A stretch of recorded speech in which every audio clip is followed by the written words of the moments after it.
Hoje estamos aqui novamente com um episódio do Papo Saúde. Na mesa conosco a doutora Jucimara e a nossa colega Rafaela, que vai dividir esse assunto muito importante que é a sexualidade. Seja bem-vinda, doutora Jucimara. Seja bem-vinda, doutora. Obrigada, Rafaela, Michele. Estou muito feliz de estar aqui na Unisul, participando com vocês desse assunto, né, que é importante na vida do ser humano, né? A sexualidade. Sim, que bom, doutora. Ficamos muito felizes em te receber aqui. E a gente gostaria que tu falasse um pouquinho sobre a sexualidade. Rafaela, assim, a sexualidade, ela é o aspecto central da vida do ser humano. Isso a Organização Mundial da Saúde já nos fala, né? E a sexualidade, ela envolve o sexo, as disfunções sexuais, mas envolve também a orientação sexual, as identidades de gênero, envolve a reprodução, envolve intimidade, né? Sim. Uma série de coisas que fazem parte da saúde do ser humano, da qualidade de vida, né? Sim. Juntamente com o trabalho, com a família, a sexualidade da pessoa é importante também, né? Sim. Se um exemplo é nas questões de orientação sexual, nas identidades de gênero, né? Isso a gente trabalha como sexologistas, a gente também aborda os pacientes no consultório com as suas identidades, com as suas orientações, né? Não só falando de disfunções sexuais. Sim. Né? E esse tema também traz muito, assim, eu acredito, assim, né? Dúvidas, né? Porque falar de sexualidade, às vezes, direciona para o ato do sexo. E não está só ligado ao ato do sexo, né? Está ligado a outras questões também fisiológicas do indivíduo, né? E a sexualidade de uma pessoa, a gente fala que ela depende de fatores biológicos. Sim. Aí a gente tem as doenças, né? Que podem determinar uma disfunção sexual. Psicológicos, a gente pode citar uma ansiedade, um transtorno de ansiedade, a depressão, uma doença psiquiátrica, também vai influenciar. ter uma influência na sua sexualidade, né? As questões socioculturais, da onde veio essa pessoa, como ela foi educada, quais foram as proibições que ela teve no seu desenvolvimento como ser humano, família, né? Às vezes ainda uma família muito rígida, em que a pessoa não consegue se comunicar, né? Então, isso tem a ver com a sexualidade. Tem a ver também com o relacionamento com o parceiro, né? Será que esse parceiro, eles estão tendo uma intimidade suficiente, eles estão se comunicando, eles estão conversando? Às vezes não é uma disfunção propriamente dita da mulher. Às vezes é uma coisa do relacionamento, um conjunto, né? E às vezes, quem tem a disfunção sexual pode ser o parceiro também, né? Porque nós vemos que existem homens com disfunção erétil, principalmente diabéticos, hipertensos, obesos, síndrome metabólica, que o primeiro sintoma, muitas vezes, é uma disfunção erétil. E para o homem é muito importante a questão de não falhar, né? O homem não pode, eles têm a masculinidade. E nos jovens é a ejaculação precoce, a ejaculação rápida. É a ansiedade do desempenho que pode. Então, essas coisas, às vezes, não é a disfunção propriamente da mulher, a disfunção da parceria, e essa disfunção da parceria acaba gerando no âmbito do casal algum problema, né? Sim. Então, o estudo da sexualidade é muito sério, envolve todas essas vertentes. Não é simplesmente dar dicas, porque quem quer dicas não precisa ir em consultório de especialista. Então, isso é outro assunto que está em pauta, que a gente havia falado mais cedo, porque hoje em dia nós temos sexólogas que se intitulam, né, que buscam não sei que cursos, que mostram, que demonstram com objetos, com dispositivos, mas elas não tratam a raiz do problema, do porquê que essa mulher ou esse homem está tendo uma disfunção, né? Exatamente. Eu acredito também que, assim, ó, dentro da relação de um casal, não é que que não seja importante ter essas fantasias sexuais, né? Eu acho que dependendo da intimidade do casal, dependendo ali da segurança que um tem pelo outro, né? Essas fantasias sexuais, sim, faz parte de uma relação, né? Sim. Mas a questão está em você fazer uma consulta a partir dessas fantasias de algo que muitas vezes pode estar ligado com a sua fisiologia, com a sua biologia, né? Com a questão da saúde, né? Então, aí entra a importância de um profissional da área da saúde, né? A gente chama de transtorno de preferência sexual as parafilias, né? Os fetiches. O ter fetiche por uma determinada parte do corpo ou por um objeto, né? Se não causa sofrimento em ninguém, se os dois têm o consentimento do casal. Por exemplo, o meu parceiro gosta de transar comigo e ele usa uma fantasia, uma roupa específica. Sim. Se a mulher ela não se sente ameaçada, ou não se sente triste, desconfortável com aquilo, é uma coisa que pode perfeitamente, não é uma doença. Sim. Agora, quando a pessoa foca só naquilo e não consegue um relacionamento com uma pessoa, né? Aí se considera como um fetiche, deixa de ser uma alteração, Sim, uma disfunção, né? Uma disfunção, né? E é aonde que entra essa outra área, né? Aonde entra essa outra área da sexologia, né? Porque daí as pessoas elas vão indo para essa vertente, Exatamente. Né? Há pouco eu tive num congresso falando sobre cybersexo e as relações íntimas na internet, né? Então, a gente sabe que existem coisas boas da questão, por exemplo, da pornografia, que a pornografia, ela pode ter um aspecto positivo, né? Como melhorar a excitação, melhorar o desejo, as práticas sexuais, o relacionamento, mas ela também tem o lado que ela pode se transformar numa doença, né? E porque a pessoa, ela pode se desvincular do parceiro, ela só fica na pornografia. Então, ela não consegue transferir para o sexo ao vivo o que ela olha na pornografia. Ela precisa de cada vez mais imagens para ela se excitar. Aquele estímulo um estímulo, né? Então, a gente fala, né, que a pornografia tem as suas contraindicações, né? Sim. E essa questão, agora a doutora falou dessa questão, né, do estímulo por imagens, por objeto. Isso entra na linha cognitiva da terapia sexual cognitiva, de uma questão mais da pessoa centrar nisso sem ser algo fisiológico? Assim, a primeira condição para a gente exercer a nossa sexualidade é nós estarmos de bem com a nossa saúde, né? E com a nossa mente, né? Então, de nós termos uma imagem, nós conhecermos o nosso corpo, quais são os locais que a gente tem prazer, né? E a nossa, como a gente está com a nossa imagem corporal, como é que a gente está se sentindo na hora do relacionamento, tudo isso conta. Influencia mulheres no pós-parto, né? Elas tendem a não se gostar, né? Então, isso também influencia nessas disfunções, né? Sim.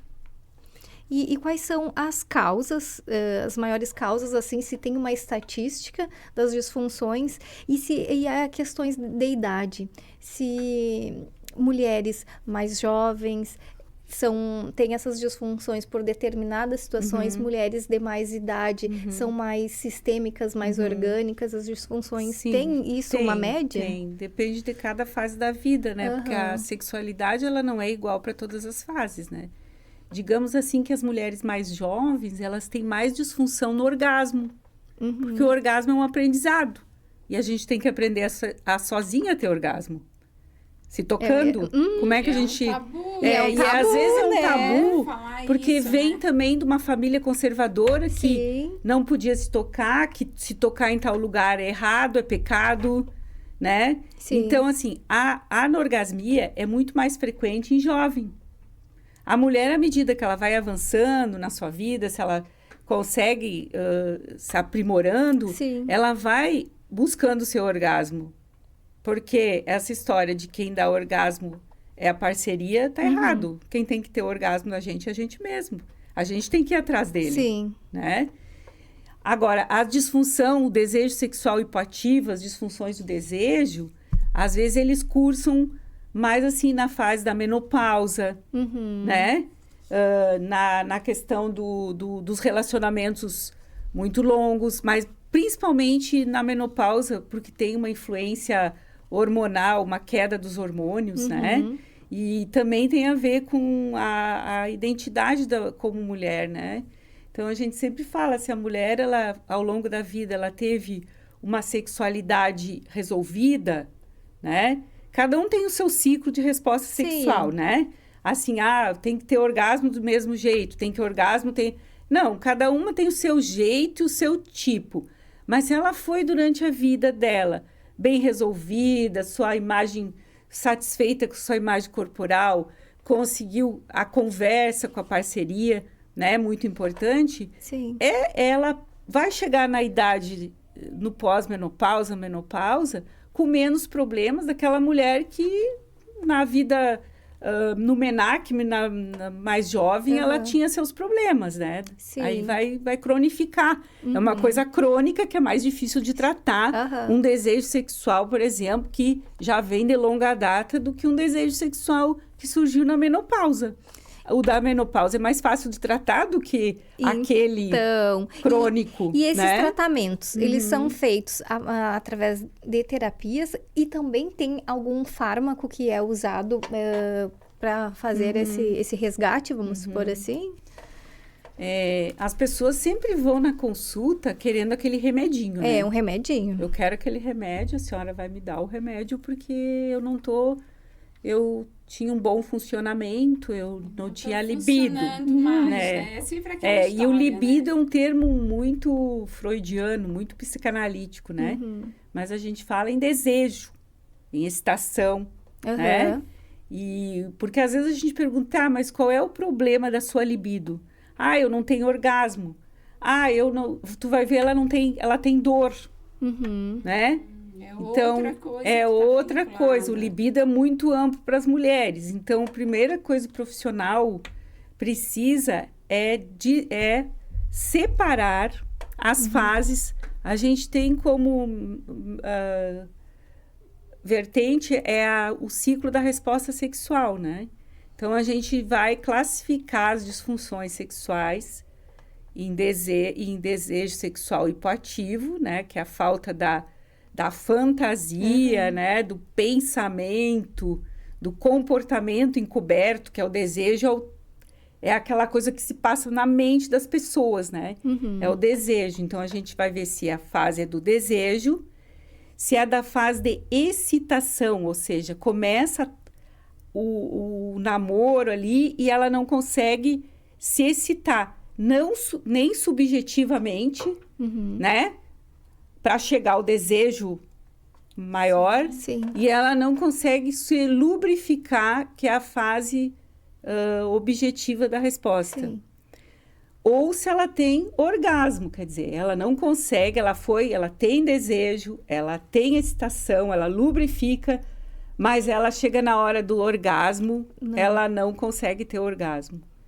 E tem as mulheres que têm desejo, têm excitação, têm orgasmo masturbatório ou orgasmo com parceiro através da estimulação, e na hora da penetração elas têm dor.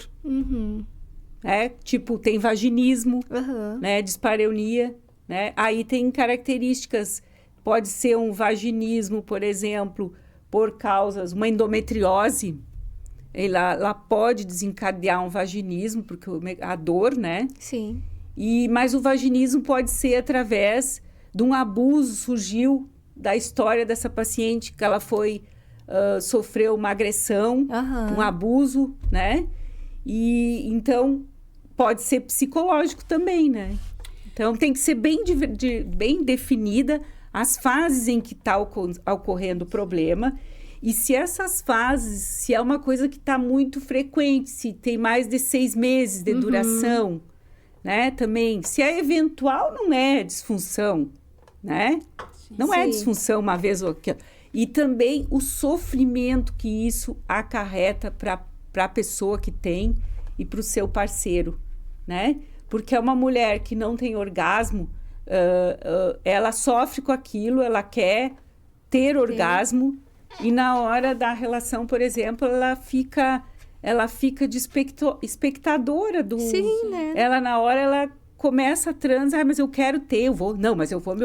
E ela fica se observando.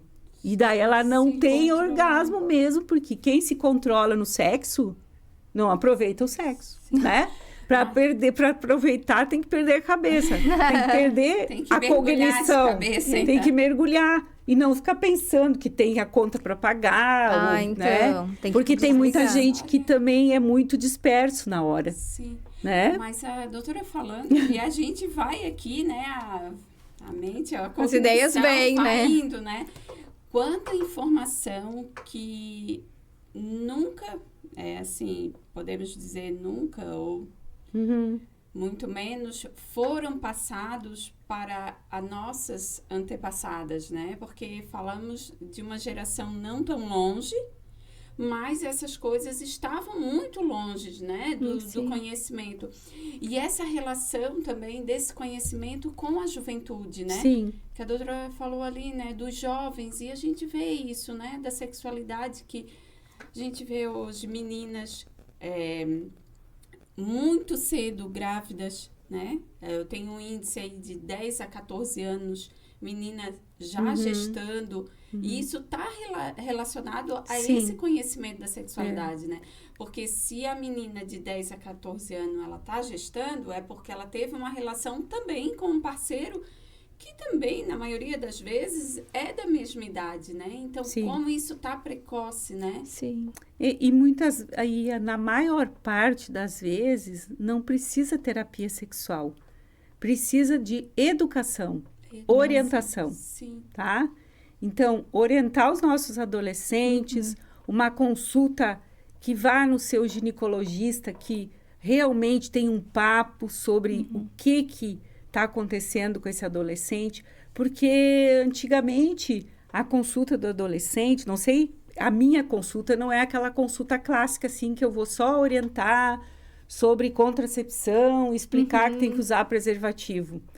A minha consulta é diferente, porque eu tenho que abordar outros temas, tipo uma orientação sexual. Às vezes a menina, ela tem sexo com meninas, né? Ou ela tem sexo com meninos e com meninas. Ou ela está ela não está satisfeita com o seu corpo, né? Ela nasceu num corpo errado. Ela tem uma identidade de gênero, né?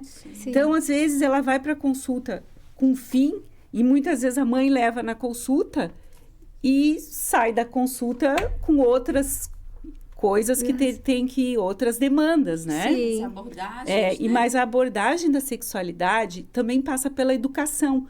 Porque se nós educar a mulher, educar o homem... Agora, eu fico, às vezes, muito pensativa que as mães agora estão levando cada vez as filhas nos ginecologistas, né? Sim. E agora, e os meninos são levados para onde? Então, Isso, aí que tá. Eu fico muito tensa com isso, porque... E os meninos?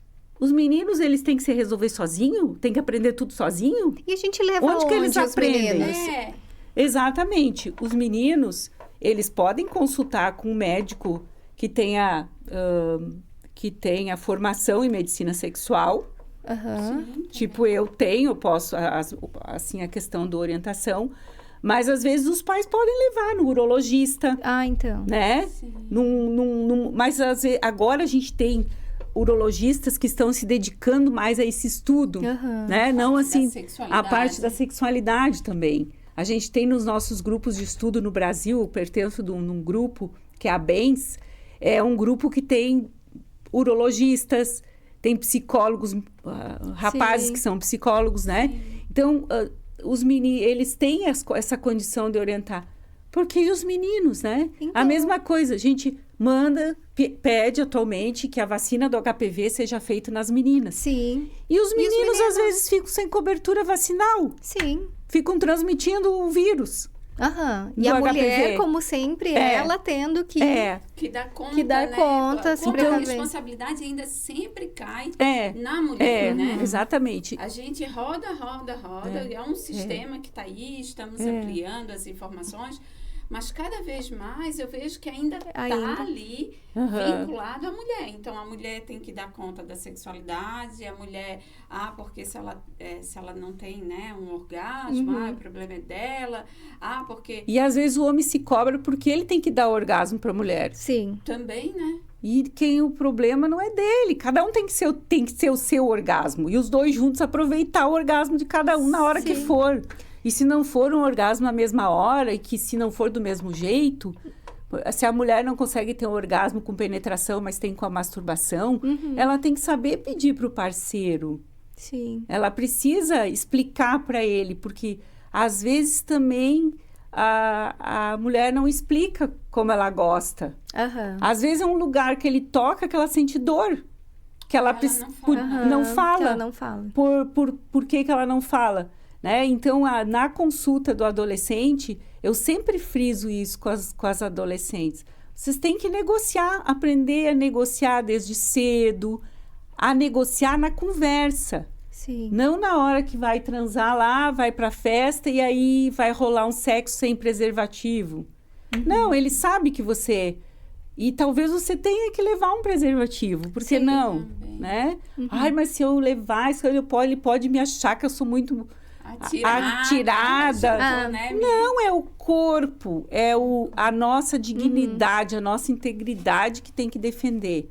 Quando a gente tá a sexualidade, ele ensina as mulheres isso, tá? A gente quer que as pacientes aprendam isso. Sim. No consultório, né? Nas conversas. Tendo essa autonomia, né? De olhar para si, identificar os seus desejos, mas também as suas limitações, né? Se respeitar também, né? Eu acho que isso tá bem ligado, né? Sim. E, assim, doutora, em que momento eu devo levar a minha filha à sua primeira consulta ao ginecologista?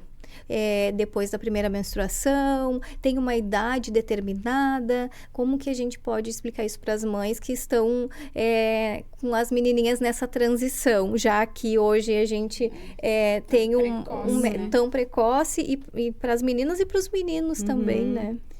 Não existe uma idade X que tenha que levar. A gente tem que sentir como é que tá essa pessoa, essa menina, né?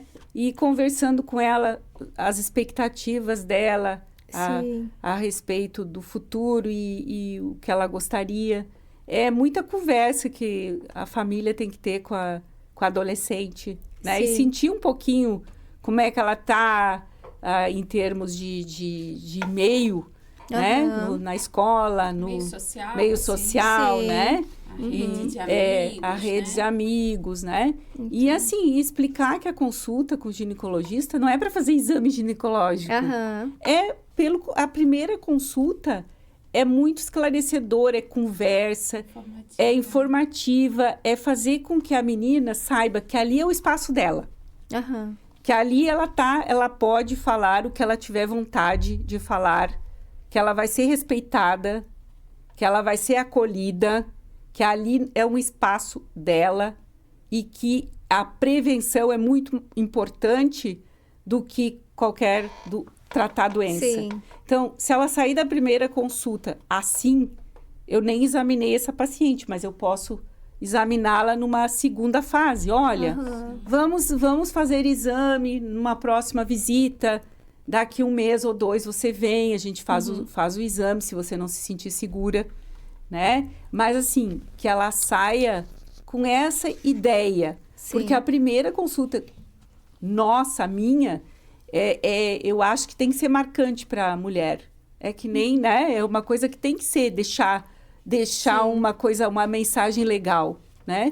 Como a primeira relação com o sexo também tem que ser legal, né? Então, com o seu ginecologista que vai poder caminhar com ela durante a vida dela, tratando essa esfera, eu acho que também é muito interessante que ela saia feliz da consulta. Eu sempre pergunto, né? Serviu? O que tu acha? Isso que a gente conversou, serviu para alguma coisa? Foi bom? O que você acha que você pode voltar comigo para a gente continuar a conversar? Sim, porque é uma conversa que não para ali, porque às vezes eu não digo, volta só daqui 1 ano. Porque é uma conversa que às vezes existe uma transição de vida e que precisa de menos tempo, né? E que sempre muda, né? Não tem como pegar uma adolescente que entrou na primeira menarca e levar ela no ginecologista hoje e levar ela só daqui a 1 ano. Toda essa transição dela é praticamente diária, né? As mudanças, né? Sim. Rafa, nós estamos quase chegando ao fim, né? Vamos para nossos mitos e verdades, porque eu acho que a gente vai continuar mais um pouquinho, porque esse papo tá bem... quente. Falar sobre sexualidade é sempre isso. Né? Desperta. Então, pode começar. O que tu tem aí no teu mito e verdade, Mish? Mito e verdade. O terapeuta sexual vai mandar fazer coisas estranhas? No tipo assim, eu acho que aqui vamos falar do estranho, algo diferente do padrão para que possa aquecer essa relação? É um mito, eu acho. A gente tem que sentir o que a pessoa quer, o que ela está sentindo ali, qual é seu problema. Porque, por exemplo, eu não vou estimular o uso de repente um brinquedo, digamos assim, você usa esse brinquedo para ter orgasmo. Mas se essa menina não sabe nem se tocar, ela não se toca, doutora, pelo amor de Deus, eu não sei nem por onde eu vou me tocar, entendeu? Como que eu vou dar um brinquedo para essa pessoa se ela... Eu morro de vergonha de tirar que o meu parceiro acenda a luz para a gente transar com luz, né? Sim. Tem que estar tudo escuro, né? Então, Então, tem que sentir essa pessoa. Né? Outra coisa, eu não vou dar um vibrador ou um dilatador para uma mulher que tem algum problema para treinar a penetração, né? Se ela não consegue nem também se tocar. Então, então eu preciso primeiro conhecer cada história, né? E é verdade que o desejo sexual é o mesmo para toda a idade, da novinha a mais? O desejo sexual nem na mulher e nem no homem é igual, né? Porque existem os hormônios, existem as fases da vida, os hormônios, os aprendizados, as experiências boas, ruins, né? Então, não é igual, né? A experiência do sexo para uma mulher que já passou da menopausa, ela pode ter uma resposta, um orgasmo mais lento, porque demora para chegar. Tá? O homem também, ele não tem aquela ereção que ele tinha aos 18. Então. Né? Por quê? Porque ele tem situações de vida também. E a gente não pode dizer que o homem, ele precisa ter sempre ereção, né? Se não tiver, é o fim do mundo. Não é assim. E a mulher tem que saber que não é. e um e outro se amparar, e se não deu certo naquela relação, naquela transa, vamos juntos outras opções outras vezes, né? Sim. É mito ou verdade que para a mulher existe um período período do dia em que ela sente mais desejo do que o homem? Ai, que legal. Não. Não. É mito. É mito. Tem mulheres que não pensam em nada durante o dia. Absolutamente não erotizam nada. Porque não tem tempo. Porque tem várias, são multifuncionais, né? Então, elas não têm nada de pensamentos. Eu sempre acho que tem que pensar umas vezinhas, eu brinco, segundo informações da minha cabeça, pelo menos umas 5 vezes ao dia, em alguma coisa boa, erótica, um beijo, um abraço, alguém, olhar, enfim, relaxar, respirar. Eu acho que é importante, assim, né? Mas não tem... tem a ver com a testosterona. O nível de testosterona do homem pela manhã é maior do que à noite. Isso existe o ritmo da testosterona. Então... Que bom que os homens saem para trabalhar de manhã, né? Porque mas a mulher não tem esse... A mulher não tem esse... No dia. Picos no dia. Não, né? E ela pode simplesmente pensar durante o dia várias vezes, e ela pode não pensar em nada, e aí ela não consegue um funcionamento sexual na hora apropriada, porque ela... É a fantasia, né? É o que passa na mente. É aquele comportamento encoberto, erotismo, aquela coisa que não vem. A mulher precisa trabalhar isso. Às vezes ela tá tão estressada, ela trabalha muito, chega em casa, tem que dar conta dos serviços da casa, cuidar das crianças, botar a criança para dormir, fazer os deveres. E aí ela chega na cama, quer dormir. Joga no filho. Ela precisa dormir, essa mulher. Olha, minha filha... Você é uma heroína, porque eu não conseguiria ficar assim, passar o dia assim, com toda essa situação que tu faz, tudo que você faz durante o dia, e ainda querer ter um desempenho 100%, ninguém consegue. E as mulheres muitas vezes se cobram, né, para isso, né? Sim. E outra, então, mito ou verdade, que sexualidade se diz respeito somente a sexo? Como eu expliquei antes, né? Tem a ver com autoestima, com relaxamento, estar bem o seu objeto de desejo, né? Ser o que você quer, você estar bem com a sua identidade, você estar bem com a sua saúde, não é só... Não é só, é um mito, né? Exatamente. Isso é medicina sexual. Isso é saúde sexual. Isso é ciência. Isso é ciência, porque tudo que a gente estuda dentro disso é baseado em pesquisa, não é achismo, né? É em medicina. Muito importante isso, doutora. Em estudos, né? Sim. Não é publicidade.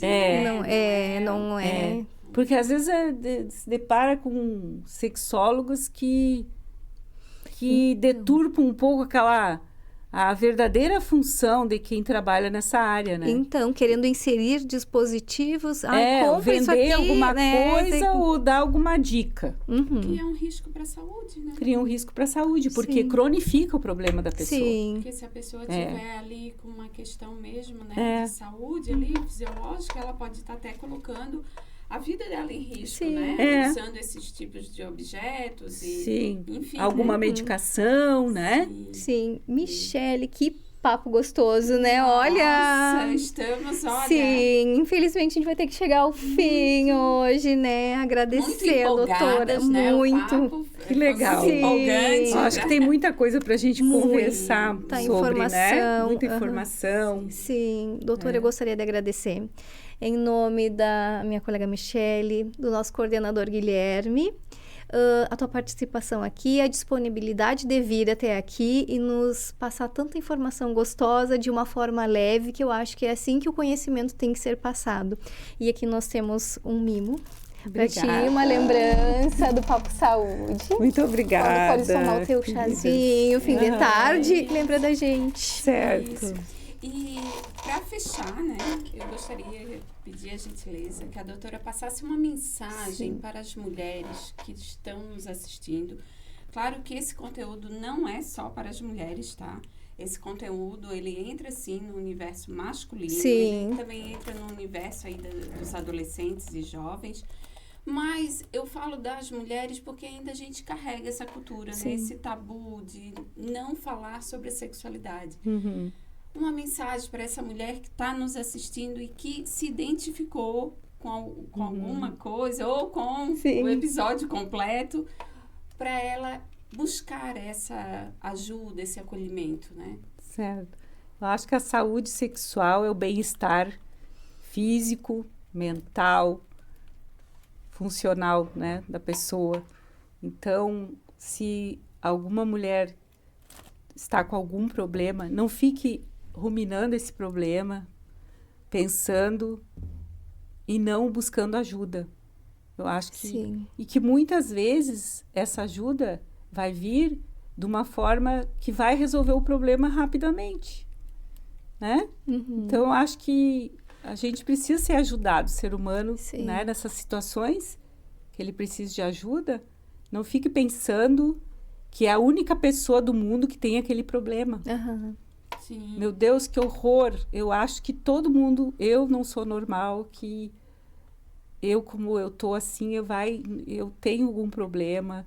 Eu sou a única pessoa, porque todo que é problema, o da gente é maior, né? Parece, e é único, né? É que busquem ajuda. Sim. Né? Ajuda especializada, né?